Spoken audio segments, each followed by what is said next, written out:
Olá! Todos os dias somos tomados por informações que circulam cada vez de forma mais veloz. A narrativa jornalística, para muitos, é tão presente na vida quanto alimentar-se. É devido a essa importância que o debate do Mídia em Cheque de hoje mergulha nas formas que o jornalismo se utiliza para contar histórias, representar o mundo que nos cerca e representar as distintas realidades. O programa é uma produção do curso de jornalismo da Universidade Franciscana. E este mergulho na narrativa jornalística requer profissionais de gabarito. Juliana Mota está aqui com a gente, é doutoranda do programa de pós-graduação em comunicação midiática da Universidade Federal de Santa Maria, estuda televisão e o testemunho na cobertura de desastres. Foi repórter televisiva, editora, apresentadora na RBS TV por 10 anos, né, Juliana? Bastante tempo. Pamela Rubim Mate é repórter do Diário de Santa Maria, formou-se aqui na UFN, inclusive fomos colegas na época, né? E Paola Saldanha, olha aí, Paola, já estou te formando, Coisa né? boa. Prestes a se formar no curso de jornalismo aqui da UFN também, e que tem estudado agora no trabalho de TFG, que está prestes a defender, em alguns dias, a narrativa jornalística também, a humanização do relato na narrativa, né? Exatamente. Bem-vindas ao programa, obrigada Obrigada. por aceitar o convite. Pamela, eu queria começar contigo e te perguntar, para a gente situar o tema, que características precisa ter uma boa narrativa jornalística? Olha, características, a gente não costuma dar características tão fechadas, né? Uma boa narrativa, penso que é uma narrativa que traz gente, né? Ela tem que trazer gente, ela tem que trazer o elemento humano. E ela tem que seduzir o leitor de alguma forma, né? A gente estuda bastante os critérios de noticiabilidade. Às vezes, essa sedução, esse convite ao leitor ler e continuar lendo essa matéria, pode ser por proximidade, pode ser por identificação e às vezes é por estranhamento. Né? Às vezes uma matéria ela choca tanto, ela começa com lead, né, que é quando a gente fala do impresso e do digital, não tem tanta experiência com televisão e com rádio. Ela causa um estranhamento tão grande, ou ela te pega de uma maneira tão forte que ela pode te seduzir dessa forma. Então, trazendo gente, trazendo relatos humanizados, que é o que tu pesquisas, né? Eu acho que já é uma característica principal para uma boa narrativa. A gente tem uma discussão no campo do jornalismo, né, que às vezes é um pouco dolorida, principalmente quando a gente trabalha em teorias do jornalismo, que é geralmente no quarto semestre, que é essa relação da objetividade com a subjetividade, né, que é uma discussão que perpassa muito o nosso campo. A objetividade como um ritual estratégico, né, de a gente conformar esse texto, essa história, e a subjetividade como se, ao utilizar esse ritual estratégico, a gente deixaria a subjetividade de lado, né, como muito, né, do modelo americano que nós utilizamos para trabalhar o jornalismo. Como é que vocês veem essa relação da objetividade e da subjetividade no jornalismo, Juliana? Eu acho muito interessante que a Pamela tenha frisado que o bom destaque de uma narrativa é gente, porque se a gente pensar o que é o jornalismo? Jornalismo é gente, é vida, né? São histórias das pessoas daquela região, né? Como eu estudo tragédia, seguidamente me perguntam, né? Por que entrevistar um pai, um familiar de uma vítima, né? E a minha resposta basicamente é sempre a mesma, porque eu não estou falando de um prédio, da perda material de um prédio, eu não estou falando de um prédio incendiado, estou falando de vidas, né? Não é um número, 242 pessoas. Cada número tem nome, sobrenome, tem família, tem pai, tem mãe, tem sonhos. Exatamente. Então, eu acho que essa valorização do aspecto humano é fundamental. E, voltando para a tua pergunta, às vezes no dia a dia, seja pela pressão do deadline, daquele tempo que é sempre exíguo para produzir uma reportagem, né? A gente sai para a rua, volta para a redação e fica sempre pensando, se eu tivesse mais um tempo, né? Para entrevistar com mais calma, para fechar o texto de uma maneira melhor. Mas nesse dia a dia, a gente acaba se centrando mais no que é mais confortável, e confortável numa questão de cômodo. É no número, é na estatística, né? E isso vai muito ao que diz a objetividade, né? O que seria essa objetividade no texto jornalístico? Eu dar o mesmo espaço para pontos de vista diferentes, eu tenho uma estatística aqui em base, eu tenho dado, né? Como se também esses números fossem provas de verdade, fossem atestar uma realidade única, né? Que não pudesse ser contestada de maneira nenhuma.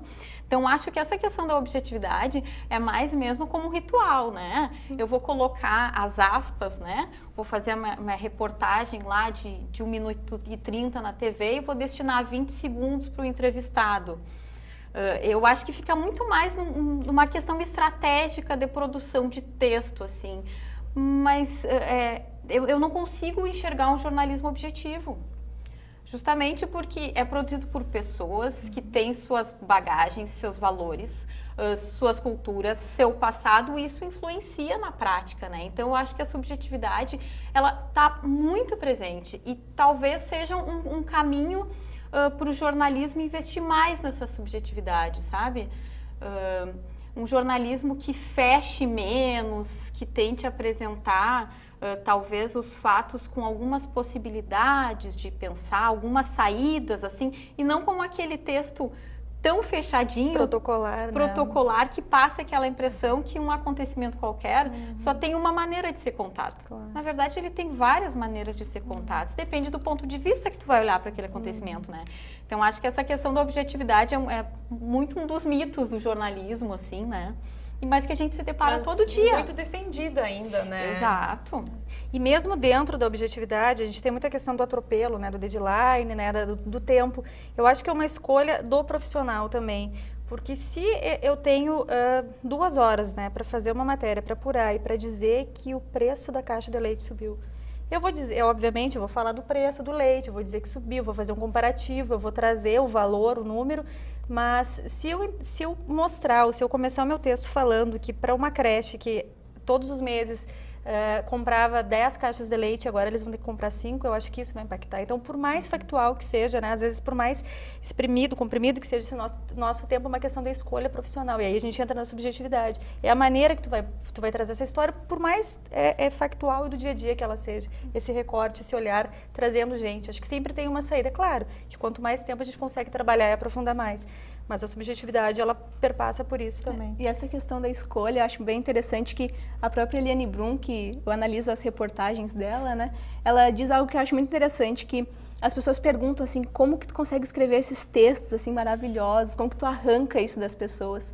E aí ela diz que ela não arranca nada de ninguém, que isso é justamente o contrário do que um jornalista deveria fazer. E ela diz que ela não sai com uma pauta pré-estabelecida, vou perguntar isso, isso, isso. Não, ela diz que ela chega até as casas, pergunta se ela pode entrar e quando as pessoas deixam, ela pede para as pessoas, me conta a tua história. Ela não faz pergunta, ela deixa que as pessoas conduzam. É muito um pouco do que também, quando a gente estuda a teoria narrativa, né, e vai pensar a teoria do jornalismo, que vem isso, né, o que o Walter Benjamin fala, que é um filósofo alemão, ele diz muito dessa questão em 1936 ele publicou um texto que ele dizia que a imprensa estava fazendo com que se perdesse a experiência de narrar, né, o ato da narrativa, porque a informação ela é muito rápida, muito veloz e ela é um produto sempre perecível, né, diferente da narrativa que pode mudar o tempo que se está e ela sempre vai fazer ainda algum sentido. Então eu acho que é um pouco, né, o que tu trazes da Eliane Brum é um pouco isso, né, esse tempo da escuta também, para que a gente possa desenvolver uma boa narrativa. Mas e aí, será que a gente sempre tem esse tempo? Olha, eu, depois de trabalhar tanto tempo em jornalismo factual, né, em hard news, jornalismo diário, é difícil. Né? Há 4 anos atrás, quando eu saí da RBS, cada repórter produzia 2 reportagens por tarde. E quando eu falo isso, para deixar mais claro, para quem não tem essa experiência, significa dizer que essa equipe de reportagem saía às 2 da tarde da redação e voltava às 4h30 com a reportagem fechada. Fechada, entende-se, todas as imagens gravadas, todas as entrevistas feitas, texto fechado, gravado e entregue ao editor. Ó, editor, só edita. Esse era o prazo. 4h30 e saía para a rua para fazer outra reportagem. Então, eu acho que a questão da narrativa, no dia a dia, assim, nesse jornalismo diário, a gente acaba ficando ainda muito atado, assim. É difícil tu cobrar do jornalista que ele tenha o tempo para ouvir, embora eu considere que esse tempo seja uma obrigação do jornalista, uma obrigação a ser perseguida, né? Porque o deadline é cruel. Então, no dia a dia é muito difícil, eu não consigo ver esse repórter que produz, que seja uma matéria por tarde, pensando, né, que ele vai sair da redação, vai enfrentar trânsito e, enfim, todas essas coisas do dia a dia, que ele vá conseguir parar para escutar a fonte, né, que ele vai conseguir ter aquele tempo para ouvir, né, e de repente aproveitar 20 segundos só da entrevista, né, porque também em televisão diária, as reportagens são muito rápidas. Uma reportagem inteira tem 1 minuto e 30, tem no máximo 2 em média, né? Então, eu acho que a realidade do jornalismo diário é muito cruel, assim, para o repórter, né? Mas eu acho que tem espaço para reportagens especiais. A Pamela é um exemplo disso, né? As reportagens que ela produz no diário.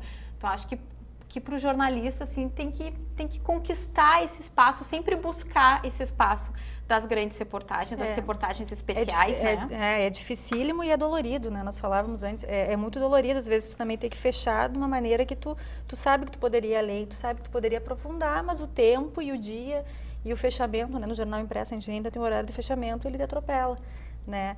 Mas a maneira de buscar, e é claro que não é uma diferença muito grande de uma reportagem especial que tu trabalha 2, 3, 5 dias e de uma matéria do dia. São no que tu pode fazer, na maneira que tu pode ouvir esse entrevistado, na escolha que tu pode dar para um lead, né? A gente falava antes, né, de começar o programa, nós não trabalhamos para o IBGE, a gente não sai com um bloco com as perguntas e o senhor acha isso, acha aquilo. Eu acho que por mais que sejam esses 30 segundos, né, no caso da TV, ou esses 15 minutos no caso do impresso, ouvir, é deixar a pessoa falar, não ser protocolar, né, não sair com aquele mapa, né, com aquele esqueleto da reportagem. Acho que isso e não aceitar a resposta só como se fosse uma declaração, né? Exatamente. Eu sempre jornalismo declaratório que, inclusive, funciona muito, né? Em todos os telejornais, o desafio vira alguém até encontrar uma sonora um dia que não seja declaratório num dia. E vira um modelo, né? Exato. E disse segundo, acaba, fecha, acabou. Perguntar o porquê, né? E como vocês acham que... Porque a gente está falando da humanização da narrativa, humanização do relato, né? E aí a gente está falando muito nessa relação do repórter com a fonte. Mas quando vocês acham que é possível o repórter também ser personagem, né? Quando essa subjetividade, ela também inclui no texto, enfim, ali no produto jornalístico, a própria subjetividade do repórter, ele como narrando esse lugar, esse fato. Bom, se a gente pensar nos estudos de narrativa, né?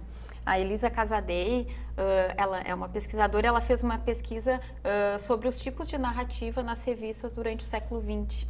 E aí ela aponta umas coisas muito interessantes. Por exemplo, que no início do século XX, a função testemunhal, ou seja, esse relato a partir da experiência, a partir do que eu vi, do que eu presenciei, do que eu ouvi, essa função testemunhal era específica do repórter no início do século passado. E aí, com o tempo, ela foi se perdendo. Depois, essa função, o repórter foi dividindo essa função testemunhal com as fontes, né?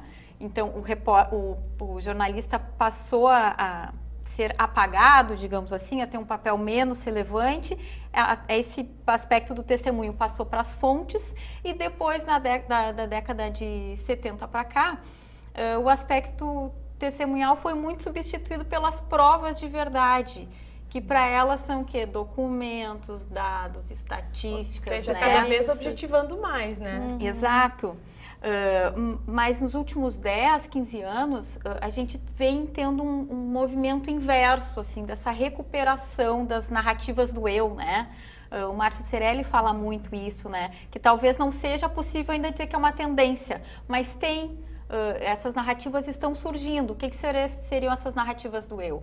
Tanto o depoimento em primeira pessoa, de fontes, né? Mas não só aquele depoimento eu vi, foi assim, assim, assim, uma coisa mais subjetiva, como também o retorno do repórter, né? E aí a gente vê nas reportagens de Eliane Brum o quanto ela se coloca naquele texto, porque afinal de contas, aquilo que ela está passando ali também faz parte da narrativa. É uma experiência pessoal, né? Exatamente, também ajuda a dar o contexto daquela reportagem. E a gente tem outros programas nesse sentido, né? O Profissão Repórter explora muito, né? Essa inserção do repórter. Que tá muito mais no contexto. Baseado na autorreferencialidade nesse caso, Isso. Né? Paula, o que tu pode sublinhar a respeito desse estudo que tu tens feito das publicações da Eliane?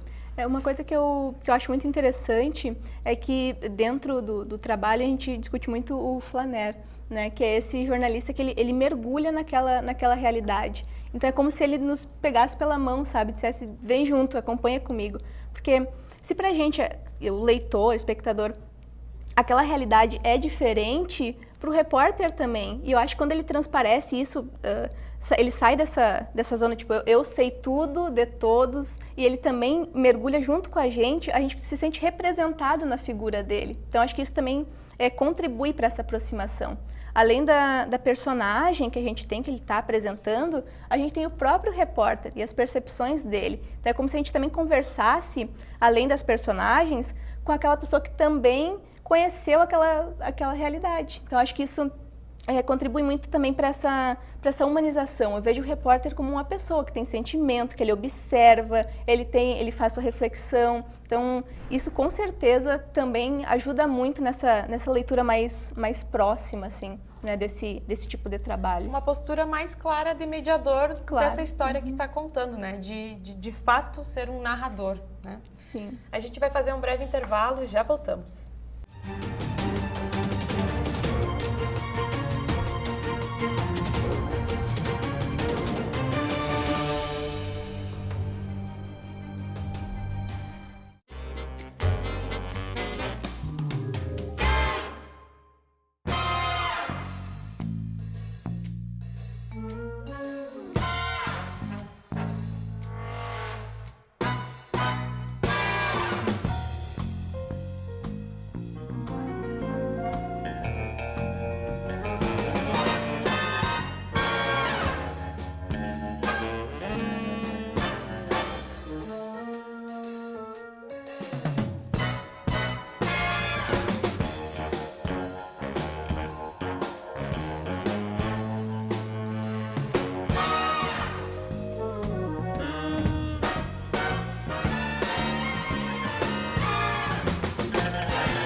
Estamos de volta com Mídia em Xeque e o tema de hoje é a narrativa jornalística. A gente falava então, né, no bloco anterior a respeito dessa questão da subjetividade, do uso da primeira pessoa na narrativa.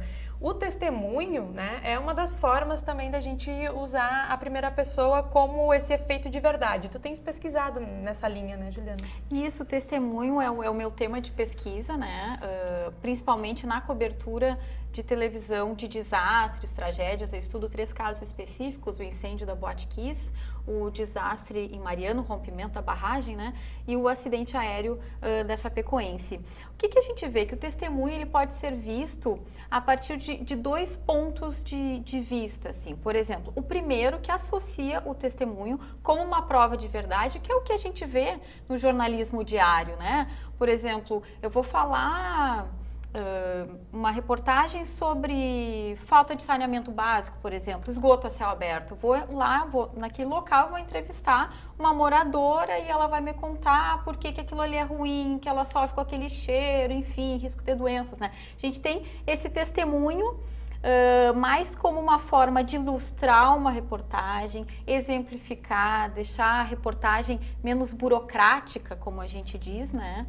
E a gente pode pensar o testemunho também como uma forma de afetar, como uma forma de estimular o engajamento político. E aí eu lembro aqui daquele caso do menino da ambulância da Síria, não sei se vocês lembram. Foi um caso de muita repercussão, era um gurizinho dos 5 ou 6 anos que tinha sobrevivido a um bombardeio, e aí a imagem que correu o mundo foi ele estático numa ambulância, coberto de pó e sangue, e aquela imagem, ela provocou uma série de questões políticas, né? A ONU passou a ser mais atuante no caso da Síria na época, pediu o cessar-fogo dos bombardeios, né? Então a gente vê que o testemunho, ele pode ser trabalhado de diversas maneiras na narrativa, né? Depende do modo como o jornalismo vai escolher trabalhar esse testemunho? Eu vou dar o papel que eu vou reservar para essa fonte na minha reportagem vai ser só como prova de verdade? Ou eu vou explorar de uma maneira mais ampla esse testemunho, né? Eu vou só procurar uma confirmação? Ou de repente eu vou dar um espaço para essa pessoa questionar? No caso de Mariana, por exemplo, no rompimento, eu vou deixar o espaço só para a pessoa lamentar a morte do seu familiar, embora isso seja uma atitude perfeitamente aceitável de uma pessoa que perdeu, né? Ou eu vou colocar no ar uma entrevista no qual essa vítima questiona as responsabilidades, né? Questiona como que aquela tragédia aconteceu, né? Como que esse fato chegou a se concretizar, cadê os responsáveis pela fiscalização? Então, eu como jornalista, e a gente tem que pensar qualquer reportagem como um texto que é construído, né, que tem objetivos, o que eu quero comunicar, de que maneira que eu vou comunicar, o testemunho entra nessa narrativa em primeira pessoa, entra nessa visão estratégica do texto jornalístico. E é importante frisar esse exemplo que tu destes do menino que foi vítima da guerra da Síria, né? Ele não é um testemunho que tem uma fala, né? Ele é uma imagem. É uma imagem testemunhal. Então, eu lembro de ter visto reportagens televisivas na época e que de diferentes formas narrativas, né? Uma mais jornalismo padrão, mais objetivo, explicando o que aconteceu, e eu lembro de uma muito mais poética, assim, que não trazia aquele texto mais duro, mas que tentava tocar a partir de tudo que aquela imagem significava naquele momento, né? Então, nesse sentido, Pamela, eu queria te perguntar, como é que nas tuas reportagens tu busca essa questão da humanização? Como é que tu busca chegar nesses testemunhos? Uhum. Eu acho que cada reportagem ela tem uma situação, ela tem um contexto, né? E novamente nós recaímos nas escolhas, na questão da parcialidade, né? Quando se escolhe, né, uma maneira de ilustrar, seja esse testemunho protagonizando ou ilustrando, já é uma escolha, né? A Juliana falava, né, da questão de só essa imagem por si só ela tem uma força muito maior do que toda uma narrativa, de toda uma reportagem construída, falada ou escrita, né? Eu uso como exemplo uma matéria que nós fizemos no ano passado, que era em pleno Dia das Mães, nós fizemos uma matéria sobre mãe de detento, mãe de preso, né? Onde a frase inicial da matéria, ela foi uma matéria praticamente toda em off, onde essas mães elas não queriam dizer seus nomes, né? Mas elas queriam dizer que, apesar dos filhos serem criminosos, deles terem matado, roubado, o amor de mãe ele era inquestionável. E a matéria e a frase escolhida para começar essa matéria, que foi um dilema ético muito grande, era: bandido bom é bandido morto, desde que o bandido não seja teu filho. Uhum. Então, assim, eu acho que era o que a gente falava no início também. Tu pode aproximar, tu pode identificar, mas tu pode desacomodar também. Então, essa questão da humanização tem forma mais humana do que trazer o amor de mãe no extremo do extremo do extremo, que é uma mãe saber que seu filho é criminoso, que seu filho tirou a vida de alguém, que ela não apoia aquilo, mas ainda assim ela está lá para dizer que ela é mãe também. Né? Então, a questão da humanização ela depende de cada caso, de cada contexto, e é deixar a fonte falar, é deixar as pessoas falarem para a gente tomar essa decisão de ilustrar ou de protagonizar esse texto, essa matéria televisiva que seja. O que tu percebes dos textos da Eliane Brum? Como é que isso é trazido? A Eliane Brum, ela traz textos, falando em sentido de tamanho, são textos longos, mas são textos em que a gente conhece as pessoas para além do fato. No caso da minha pesquisa, eu analiso as reportagens que ela produziu sobre Belo Monte. E, em primeiro lugar, acho que algo que já se destaca nessa humanização, partindo desse estudo, é a própria escolha, Belo Monte. Belo Monte ele não tá na agenda, né, da grande mídia, é muito difícil a gente ouvir falar sobre Belo Monte. Então, essa escolha já diz muito, né? E nessas reportagens, ela não traz só o número, ela não traz só a fonte oficial, ela até traz um relato ou outro de alguém do IBAMA ou de alguma procuradora, mas a base são das pessoas que foram afetadas pela hidrelétrica. Então, até esses dias eu estava assistindo um vídeo da TV Folha, e esse vídeo era um vídeo de 2 minutos que ele trazia imagens da região alagada e das ilhas queimadas, e com alguns dados do número de famílias expulsas, do número de área queimada e alagada. E isso já gera um impacto, isso já fica um pouco incomodado. Mas quando a gente lê os textos e que a gente conhece as pessoas, e foi até uma coisa que tu falou antes, ganha um nome, né? Eu não estou falando só, foram mais de 200 famílias expulsas. Não, foi o João, foi a Raimunda, foi o Otávio, e essas pessoas, elas tinham uma história. E isso que eu acho muito interessante no trabalho da Eliane Brum, e que vem muito ao encontro dessa humanização, que é essa pessoa, ela tinha uma história naquela ilha, aquele lugar representava algo para ela, como que ela chegou até aquele lugar, como que ela se sente lá, como que ela se construiu, a identidade dela. E simplesmente tudo isso foi deixado de lado por um interesse, né, de poucos. Então, essa humanização vem muito desse espaço de mostrar quem são essas pessoas, a história delas, não só uma fala, uma frase, mas deixar que elas falem também, apresentar, fazer essa descrição delas também do aspecto emocional, psicológico, tudo que afeta. Então, acho que essa contextualização, esse aprofundamento, ele contribui muito para esse tipo de narrativa, que é algo que no trabalho também eu estudo, que o Mota, ele traz que a narrativa é isso, é o retrato da realidade com a geração de sentido. Eu estou lendo, eu estou me informando, mas eu estou sentindo dor, eu estou sentindo raiva, eu estou sentindo compaixão. Sim, e esse tipo dúvida. de texto é que realmente vai mexer com a gente. Na internet, eu posso ler muitos textos durante o dia, mas se eu leio um texto que traz a história de alguém, isso vai mexer muito mais do que eu ler só números, né? A gente poderia falar que isso é uma aproximação com o jornalismo literário, porque a literatura, ela trabalha, né? A narrativa literária, ela vem com essa apresentação do personagem, as suas complexidades, né? Trazendo o seu conflito para então chegar ao desenlace, né? Essa é a abordagem tradicional, né? Os elementos que toda narrativa possui. Eu acredito que esse estilo, ele permite isso, né? Ele abre esse espaço, assim, para esse aprofundamento, para a gente ir para além dos fatos, né? Para além daquela situação específica, mas ele permite que a gente possa ver o que está ao redor, né? Então, o jornalismo literário, esse estilo em que o repórter também se coloca ali, que ele traz essa... Não é mais só fonte, agora é uma personagem, e ele vai criar essa personagem, né? Então, acho que esse espaço de trabalho que o jornalismo literário ele proporciona, com certeza permite que esse tipo de narrativa seja construída, sem dúvida. Desculpa, não. Imagina, e o interessante no trabalho da Eliane Brum é que o que faz ela, de certa forma, se destacar, ser diferente, é justamente essa valorização do contexto, que no jornalismo diário a gente ignora.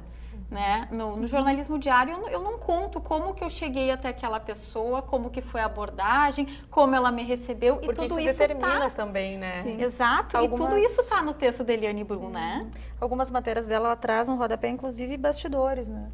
Ela traz em alguns momentos. Isso prova o quanto o jornalismo ele escapa essa objetividade, né? E a própria expressão jornalismo literário, ela é um pouco polêmica porque é jornalismo, né? É narrativa. E a própria Eliane Brum falou em algum momento de que a gente nem precisaria elevar o jornalismo ao status de jornalismo literário. É jornalismo, basta. Isso também é jornalismo, né? Mas a gente está aqui falando muito, né, de um ideal de jornalismo e a gente sabe que os espaços para esse tipo de narrativa, eles também são um pouco reduzidos, né?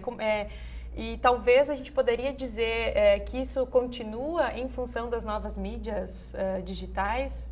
Ou vocês acham que elas abrem espaço de alguma forma? Eu penso que as mídias digitais, elas acabaram pressionando o jornalismo de outros meios, por exemplo.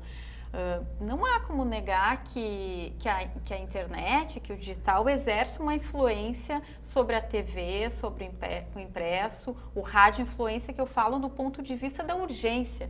Se a gente pensar na programação da TV aberta de 15 anos atrás, a gente tinha espaços vazios de notícias. Tinha o telejornal ali das 7 da manhã, depois ao meio-dia e depois às 7 da noite. Ou seja, entre as 7 da manhã e o meio-dia, tinha um vazio de notícias. Se a gente pensar agora nos últimos 3, 4 anos, essa busca por informar quase em tempo real é uma meta diária. Basta olhar a programação da Rede Globo nos últimos anos, a programação da manhã que era gravada passou a ser totalmente ao vivo. Por quê? Porque programação ao vivo, embora seja ao vivo programas de entretenimento, né? Programação ao vivo se interrompe a qualquer momento e se dá aquela informação em tempo real. E eu acho que isso acaba pressionando o modo como as narrativas se desenvolvem, né? Textos mais curtos, mais rápidos, mais ágeis, né? A gente tem que pensar que tem toda uma geração aí que já nasce digital, né? Exato. Como que a gente, como jornalista analógico, digamos assim, como que a gente vai capturar essa nova geração que está acostumada a essa velocidade? Como que Eliane Brum conquista essa geração digital, E né? para além do veículo das emissoras, né, a popularização da informação, né? Porque no ao vivo, às vezes, o senhorzinho que viu o acidente, ele vai dar antes que o jornal, se ele tiver com o telefone na mão. Então, é uma não concorrência. Eu acho que isso que obriga o jornalismo a se aprofundar e ter os seus diferenciais, né? A informação hoje, ela está mais democrática, mais popularizada do que nunca. Não que tenha se tornado mais plural, né? Claro. Sim. Todo mundo teve um acesso maior, né? Sem Eu dúvida, posso, mesmo não sendo jornalista, eu posso me tornar um produtor de conteúdo, né? Sim, Mas que conteúdo sim. é esse? Sim, Que credibilidade é credibilidade, essa, é credibilidade. né? Assim como há um acesso maior à informação, também há um acesso maior à desinformação, né? Porque aí, bom, aí a gente entra num outro debate, que é a Tem questão fake news, né? da credibilidade também. Mas me parece também que um pouco do que tu falavas, Juliana, dessa questão da internet fazer essa pressão, a gente também tem ainda um lugar muito separado para o jornalismo objetivo na internet, né? Desses textos mais curtos, essa informação mais rápida, porque as pessoas, elas também têm um acesso, às vezes até um jornalismo de título e lead, né? Exato. De linha de apoio ali, que nem vai para o texto definitivamente. Vai né? alimentando ao longo do dia, né? E aí, como é que a gente pode lidar com isso? O que vocês acham? Olha, acho que é um grande desafio, né? É que pensar o jornalismo digital, a apuração, me parece que se dá quase em tempo real, né? Eu faço uma aproximação com a cobertura de tragédias, né?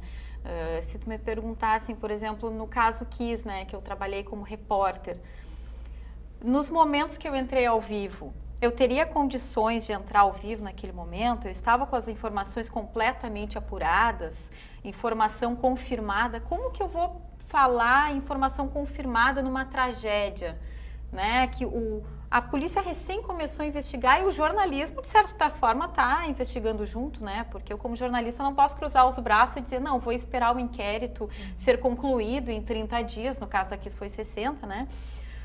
E só depois disso eu vou noticiar. Então, eu acho que o digital, ele se aproxima muito da cobertura de tragédias, é uma apuração em tempo real. Eu entro ao vivo, às vezes até para dizer que eu não tenho nenhuma informação nova. Exato. Né? Então, é uma narrativa que vai sendo construída, né? Por isso que eu gosto muito de dizer que na cobertura de tragédias, a gente não tem uma informação certa ou errada. A gente tem uma informação disponível para aquele momento.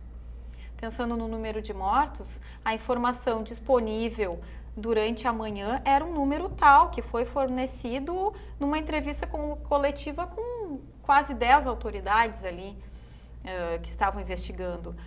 A informação disponível às 3 da tarde era que o número de mortes não era aquela. Então, eu gosto muito de falar em informação disponível, não informação certa e errada. Exato. No caso Por da isso que tragédia. é quase leviano, a gente sabe da questão da objetividade, do dar antes, né? É quase um tanto leviano dizer que é um esvaziamento total do jornalismo digital, né? Da internet, porque ela vai se retroalimentando, né? E às vezes a urgência, o factual pede que tu dê o lead e o título. E aí tu vai construindo ao longo do dia. É uma então construção, é complicado dizer que é um esvaziamento, né, de conteúdo. Vai sendo construído, e depois compilado, se dá num impresso, se dá numa matéria especial, se dá em um outro formato, né? São formatos diferentes, né? Narrativas diferentes. Acredito que há público para todas essas narrativas, né? A questão é como que talvez muitos das mídias estejam à mercê hoje, de certa forma, da internet, né? Mas também há esses espaços dentro da internet que a gente possa trabalhar essa narrativa mais aprofundada. E aí, para a gente já ir se encaminhando para o final do programa, eu queria perguntar para vocês, a Juliana já teve um período de docência, né? A Paola está se formando, a Pamela também não faz assim tantos anos de formação, né? Como é que vocês veem o papel dos cursos de jornalismo na formação do jornalista quando a gente fala em narrativa jornalística? Eu acho assim, ó, que o curso de jornalismo, ele tem que, como eu digo, tem que ensinar o básico, né? Mas não pode ficar restrito ao básico. O que eu quero dizer com isso? Que o aluno, ele tem que sair daqui, por exemplo, no caso da televisão, sabendo fazer aquele mínimo da televisão. Feijão com arroz. O feijão com arroz. Ele tem que sair daqui sabendo construir uma reportagem, sabendo o que é uma nota coberta, uma nota vivo, apresentar. Ele tem que sair com aquele mínimo. Mas ele tem que também ser incentivado a pensar, a partir desse mínimo, desenvolver um pensamento crítico. Bom, esse é o mínimo, esse é o modelo da TV aberta, certo. O que eu posso fazer para fazer diferente? Né? Como eu posso pensar esse modelo criticamente? Porque em qualquer área a gente só vai propor alguma novidade, alguma inovação, e no mercado a gente é muito pressionado para isso, né? Para inovar o tempo inteiro, mas a gente tem que saber fazer o básico. A gente tem que saber aquela caixinha para depois conseguir sair dela e propor alguma coisa diferente. E eu acho que isso só se faz a partir do pensamento crítico. Até porque às vezes a inovação ela acaba se dando muito no plano da estética, né? E um conteúdo ele não vem junto, né? Como é que vocês veem essa questão, meninas, da formação? Eu acho que deve haver essa interlocução desde os primeiros semestres do curso de jornalismo com o mercado. Há muito tempo sempre houve esse ranço, né, da teoria e da prática. E agora parece que isso tem mudado, né? A gente vê mais estudantes dentro das redações, dentro das rádios, enfim. Então, eu acho que estimular esse pensamento crítico, com teorias, com professores, trazendo profissionais do mercado e estudiosos, pesquisadores, né? E dando a dimensão do mundo real, né? Do que o mercado espera. Porque às vezes o aluno também sai com um sonho, né? Dourado de uma profissão e chegando no mercado a coisa é um pouco diferente. Mas eu acho que tem que haver essa interlocução. E como a narrativa entra nisso, para não fugir toda a pergunta, né? Eu acho que para além do ensinar o básico, de estimular o pensamento crítico, é respeitar as diferenças de cada aluno. Cada profissional, a gente entra na subjetividade de novo, cada profissional tem sua bagagem, tem suas escolhas, tem suas histórias. E eu acho que valorizar ou respeitar as particularidades de cada aluno, de cada profissional, isso vai refletir numa narrativa. Ele não vai chegar numa redação, numa televisão, no rádio, bom, eu preciso fazer assim. Não, eu sei fazer o básico, mas eu posso fazer o que eu quiser dentro, né, dos limites. Eu posso explorar o meu conhecimento que eu aprendi na minha cidade quando eu tinha 5 anos. Isso se derrama. Escrever se derramar, né? Ou reportar de alguma forma, não necessariamente no texto, na televisão, se derramar.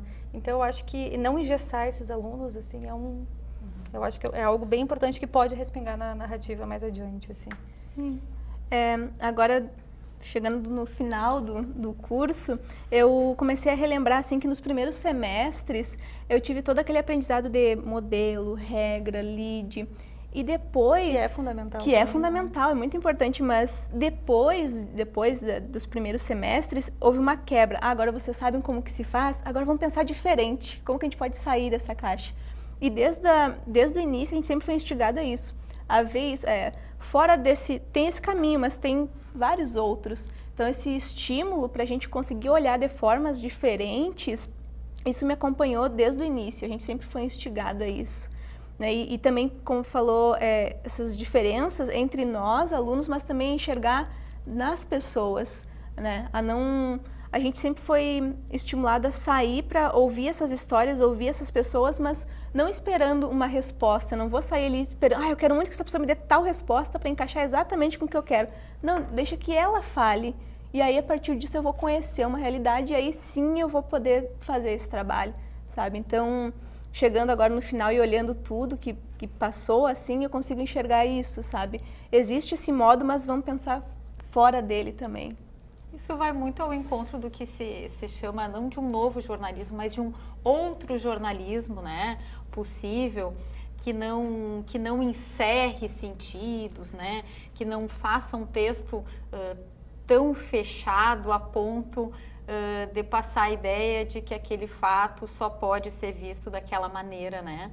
E eu acho importante. Uma verdade absoluta. Exato, como uma verdade absoluta, eu posso olhar para qualquer acontecimento a partir de dezenas de pontos de vista, né? Qual que eu vou escolher, né? Mas eu acho muito importante que isso seja incentivado na faculdade, porque se não tiver essa sementinha plantada aqui, o dia a dia da redação é muito corrido. A gente não tem tempo para refletir sobre esses aspectos na prática diária. Então, por isso que o incentivo tem que começar aqui na universidade para o aluno sair daqui com essa ideia, com essa intenção, porque não vai criar essa intenção na prática diária.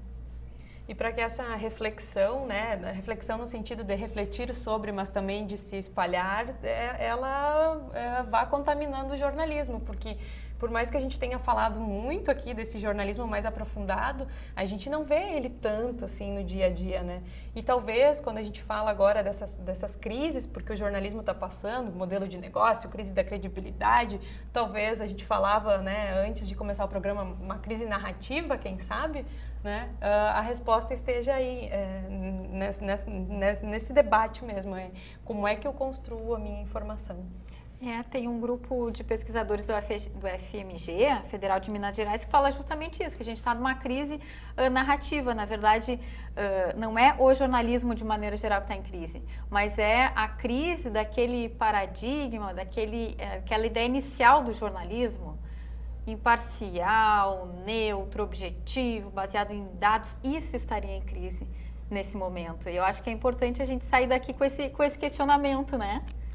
Que crise é essa? Como a gente pode sair dessa crise? Será que não é tentar fazer um jornalismo mais aberto? Com mais assinatura, né? Sim, com mais gente, né? Agradeço muito a presença de vocês aqui no debate. Acho que foi muito rico. O Mídia em Cheque fica por aqui, que é um programa produzido por acadêmicos do curso de jornalismo e apresentados por professores do curso. Seguimos na jornada de refletir sobre o campo da comunicação e que isso possa atravessar a nossa prática. Até a próxima!